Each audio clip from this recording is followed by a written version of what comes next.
आचार्य जी, आप हमारे साथ बने रहिएगा और भी विचार आपके जानने की कोशिश करेंगे हम। अब मैं सीधे चलता हूँ अश्विनी मुदगल जी के पास में, जो प्रगतिशील समाजवादी पार्टी के उत्तराखंड के प्रदेश अध्यक्ष है, और तमाम जो है, मुझे लगता है कि सभी धर्मों का उनको बहुत अच्छा अनुभव है, ज्ञान है, और मुझे लगता है कि आज जो ये धर्मांतरण को लेकर जो भय उत्पन्न हो रहा है, कि खाली एक इस कंफ्यूजन में कितना बड़ा स्टेप हो गया, बनने जा रहे हैं वहां पे, और वो नन की जो है हेल्थ से रिलेटेड जो है सिस्टर्स के रूप में काम करेंगे, चाहे वो आगे जाके कैसे काम करेंगे, कोई जरूरी नहीं कि धर्म का प्रचार करेंगे वहां पे, और स्वेच्छा से वो लोग जा रहे थे, सब लोगों ने सर्टिफिकेट दिखाए थे, फिर भी इसको लेकर के इतना तूल दिया जाना क्या अच्छी बात है भारत में? सबसे पहले तो पांडे जी, दुबे जी, मैं ये भी परिचय करा दूं कि जो राम सेना है अपनी, मैं उसका भी प्रदेश अध्यक्ष हूँ, और जो राम सेना का अखिल भारतीय ब्राह्मण समाज है उसका राष्ट्रीय अध्यक्ष हूँ मैं, गुरु जी के सानिध्य से। बिल्कुल। अच्छा, दूसरी बात ये है कि जो हमारा सवाल है कि धर्मांतरण का डर क्यों, सबसे पहले तो हम ये समझ लें कि धर्मांतरण जो है उसे लोग डिफाइंड ही नहीं कर पाते। धर्मांतरण किसी किताब में, किसी बाइबल में, किसी कुरान में, किसी वेद में आप मुझे बताइएगा कि धर्मांतरण क्या है। धर्म एक आस्था का नाम है, और आस्था ना खरीदी जाती ना बेची जाती। मिसाल के तौर पे हमारे यहाँ हिंदू मैथोलॉजी में इतने ज्यादा संप्रदाय हैं, इतने ज्यादा मसलक हैं। जैसे हमारा पूरा फैमिली राधा स्वामी है। राधा स्वामी, मेरी माँ, मेरी बहन, हमारी छोटी बहू, वो राधा स्वामी को मानते हैं, व्यास जी वाले गुरु जी जो है। और जो मेरी मिसेज है वो नगली साहब वाले गुरु जी को मानती है। और मैं जो हूँ, मैं थोड़ा सा आर्य समाजी विचारधारा का हूँ। मैं निराकार ईश्वर को मानता हूँ, मैं साकार ईश्वर को मैं जरा आस्था मेरी नहीं है, निराकार में है। तो इसका मतलब ये है कि हम एक दूसरे को मार दें कि दोनों की, सबकी विचारधारा तो अलग अलग है। तो मेरा कहने का भाव ये है कि जब हम राधा स्वामी हो सकते हैं, निरंकारी हो सकते हैं, धन सतगुरु हो सकते हैं, या उसके अलावा इतने सांप्रदाय कबीर पंथी हो सकते हैं और हो सकते हैं, अगर एक आदमी प्रभु यीशु में यकीन रखता है और वो उन्हें मानता है तो वो माने। सेक्शन 25 जो हमारा है, 25 आर्टिकल जो है, तो वो धर्म की आजादी हमें देता है। तो उसके लिए किसी को पाबंद करना कि भाई ये अच्छा, बात है दूसरी बात पे, धर्मांतर में लालच की बात पे। लालच की बात ये, आज के दौर में अगर मैं आपको अभी कहूँ कि क्या नाम दुबे जी, मैं आपको 1000 रुपए दे रहा हूँ, आप मुझे प्यार कर लो, तो शायद आप मुझे 1000 रुपए लेके प्यार ना कर पावे।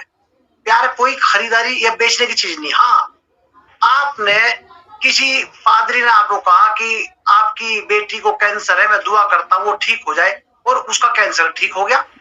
जैसे बाला साहब ठाकरे का मामला हुआ, बेनिन जब हिंदुस्तान आने वाले थे तो उन्हें हिंदुस्तान में आने के लिए विरोध किया किसने? बाला साहब ठाकरे ने। उनके बेटे की बहू को कैंसर था, बाद में उन्होंने प्रेयर की, वो ठीक हो गई, तो फिर बुलाने वाले भी बाला साहब ही थे, जबकि कांग्रेस विरोध कर रही थी। तो चमत्कार को नमस्कार है। अभी देखिए कि बहन ऋतु है, अपने सुरेंद्र पटेल जी हैं, गुरु जी है, आचार्य जी, हम सब तो कट्टर हिंदू हैं, लेकिन उसके बावजूद भी हम मसीह समाज के कार्यक्रमों में शामिल रहे। पटेल साहब ने बाइबल सुनी बड़े सम्मान के साथ, ऋतु जी ने प्रेयर में शामिल हुई बड़े सम्मान के साथ। तो हम किसी के धर्म की अवहेलना नहीं करते, हम तो सबका सम्मान करते हैं। मुझे जो एतराज है, नन सिस्टम को आप थोड़ी देर के लिए भूल जाइएगा। अभी हरिद्वार में 2 हफ्ते पहला वाकया मैंने आपको बताया भी था कि किसी विधायक के कहने पे इंस्पेक्टर को कि साहब फला घर में प्रेयर हो रही है, धर्मांतरण हो रहा है। अभी 4 पुलिस आए, उस पादरी को पकड़ के ले गए। पादरी की पत्नी कह रही जी हम तो अपने घर में प्रेयर कर रहे हैं, हम तो कुछ भी नहीं कह रहे, धर्मांतरण से क्या मतलब है हमारे घर के अंदर। वो एक नहीं सुनी, ले जाके बंद कर दिया। और दूसरे पादरी सिफारिश में जो गए उन्हें भी ले जाके बंद करके गाली गुली किया। फिर मेरे पास फोन आया, मैंने डीआईजी साहब से बात किया। डीआईजी साहब ने एसएसपी को कहा, वहां काम आए कौन? अमिताभ भाई, क्योंकि डीआईजी साहब से ताल्लुक मेरा, इन्होंने नहीं करवाया था। डीआईजी साहब से बात किया, डीआईजी साहब ने एसएसपी को कहा, वहां काम आए कौन? अमिताभ भाई, क्योंकि डीआईजी साहब से ताल्लुक मेरा, इन्होंने नहीं करवाया था। अब मैंने बताया भाई ऐसा मामला, उन्होंने एसएसपी को कहा, एसएसपी ने जैसे इंस्पेक्टर को कहा, इंस्पेक्टर का मुझे तो उन्होंने कहा था क्या नाम विधायक जी ने, तुरंत छोड़ दिया।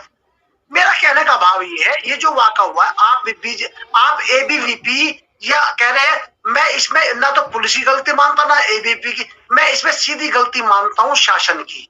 अगर शासन का मुखिया कमजोर, यही बात अगर बसपा के लड़के कहते क्या मान लेती पुलिस, अगर सपा के कहते क्या मान लेती पुलिस, अगर कांग्रेस के कहते क्या मान लेती पुलिस, तो एबीवीपी में ऐसे कौन से सुखाव के पर लगे हुए थे कि एबीवीपी के कहते उन्होंने उन्हें एकदम से पूछ लिया।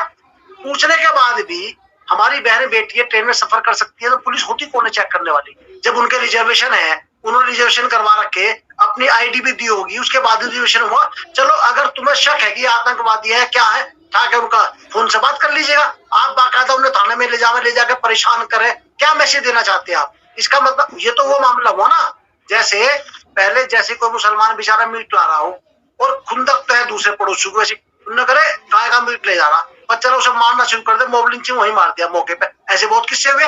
और मदनी साहब की और मोहन भागवत जी की मीटिंग जो आपने मिलकर करवाई थी, उसके बाद से जैसे भागवत जी का बयान आया कि जो मॉब लिंचिंग करता है पकड़ा गया, हम में से नहीं, उसके बाद से आज तक मॉब लिंचिंग नहीं हुई। अगर योगी जी एक बार सख्ती से कह देते कि कोई भी फर्जी केस अगर पुलिस के जरिए पकड़ा गया तो उसमें पुलिस के खिलाफ कार्रवाई होगी, तो सारे काम अपने आप बंद हो जाएंगे। ये तो आजकल मसीह समाज जो कह रहा है कि हम तो घर में भी बैठे बैठे डर रहे हैं, हम तो घर में प्रे करते डरते हैं, और तो और कई लोग ये कहने लगे हैं आजकल तो हमें, जो हमारे मिलने वाले हैं, कि भाई साहब हम तो अपने घर में जन्मदिन तक भी नहीं मना रहे, क्योंकि हम जन्मदिन मनाएंगे 50-100 लोग इकट्ठा होंगे, प्रे करेंगे, कौन शिकायत कर दे और कौन छिछोरे चंद एबीवीपी टाइप के लड़के या बजरंग दल के आवे और हमारे घर में तोड़फोड़ कर दे कि तुम तो धर्मांतरण करवा रहे हो। इससे क्या मतलब है धर्मांतरण से?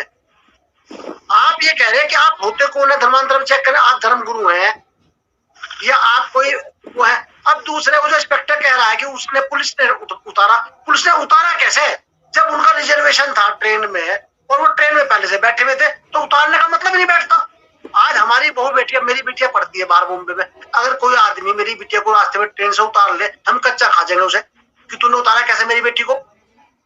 वो तो बेचारे कमजोर लोग होंगे, गरीब लोग होंगे। अच्छा, कहना अमिताभ जी का बहुत सही बात अमिताभ जी ने कही है कि ये तो केरल में चुनाव आ रहा है, उन्हें दिख रहा है कि चुनाव में तुम्हारा मामला खराब हो जाएगा, इसलिए कहीं ना कहीं संज्ञान उन्होंने अमित शाह जी ने मिले लिया, वरना वो बेचारे चिल्लाते रह जाए तो कोई नहीं पूछता। अभी 4 दिन पहले रुड़की में धनोरी एक गाँव है, धनोरी गाँव में एक पादरी बेचारा, चूंकि उनके आजकल रोजे चल रहे हैं, रोजे में 20 भी होगा, गुड फ्राइडे है, वो प्रेयर कर रहे थे, तो उस प्रेयर में उसे जाकर मारा पीटा खूब। वहां से मेरे पास फोन आया, मैंने फिर एसपी को फोन किया। तो कम से कम मैं तो भुक्तभोगी हूँ, 20 केस तो मैं देख चुका हूँ इस बात को कि लोग अपनी रंजिश निकालते हैं।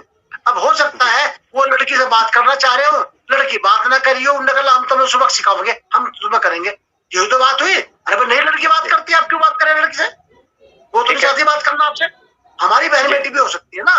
तो मेरा कहने का मन चाहिए कि धर्मांतरण से भय की स्थिति तो जानबूझ के हालात पैदा कर दिए गए, और वो हालात पैदा नहीं किए, वो मुखिया ने कर दिए।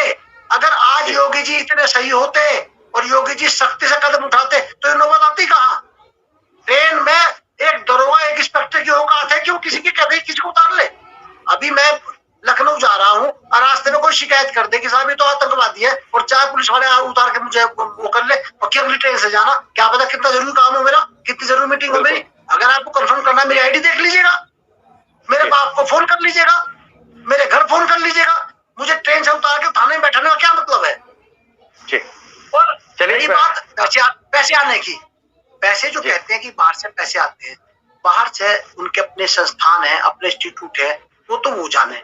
अब धर्मांतरण में आपकी मर्जी को भी डरा धमका के आपको कोई धर्मांतरण नहीं करा सकता, वो तो आपकी भावना है। क्यों भाई, आप जो है वो क्या नाम राधा स्वामी क्यों हो गए हैं?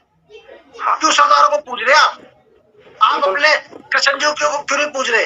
और हम जैसे हम ही कहे कि आप तो रामचंद्र जी कृष्ण जी को नहीं मानते, आप तो सिर्फ एक ईश्वर को मानते हैं और वो भी निराकार को, तो फिर हमें फांसी दे दो, हम भी तो निराकार है। इसीलिए मेरा कहना ये है कि ये ईसाई समाज पे एक टाइप की ज्यादती है, उसे दबा के डरा के ये एहसास कराना चाहते हैं कि या तो हमारी बात मान लो, हमारे गुलाम बन के रहो, वरना हम तुम्हें इस तरह परेशान करेंगे। और कोई भी 1.5 पैसे का आदमी आवे और आके कहीं किसी को बंद करवा दे, किसी को पीट दे, किसी को मार दे, तो ऐसा क्यों किया? अब ये नया धर्मांतर कानून जो लागू हुआ है, वो धर्मांतर कानून यही काम तो करेगा।